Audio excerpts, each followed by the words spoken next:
చదువుకున్నాం, అమెరికా దాకా వెళ్ళాం, ఉద్యోగం చేసాం, ఉద్యోగం కంటే ఇంకెదుగుదామని వ్యాపారం చేసాం.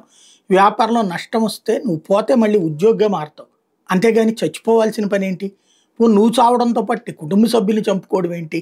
అమెరికా దాకా వెళ్ళి ఇంకెందుకు? చదువెందుకు సంకనాకన అనేటటువంటి సూత్రం. ఇక్కడ తాజాగా భారత్‌కి చెందిన ఓ టెక్ వ్యాపారవేత్త అమెరికాలో దారుణానికి పాల్పడ్డాడు. భార్య కుమారుడు తుపాకీతో కాల్చి ఆ తర్వాత తాను ఆత్మహత్య చేసుకున్నాడు.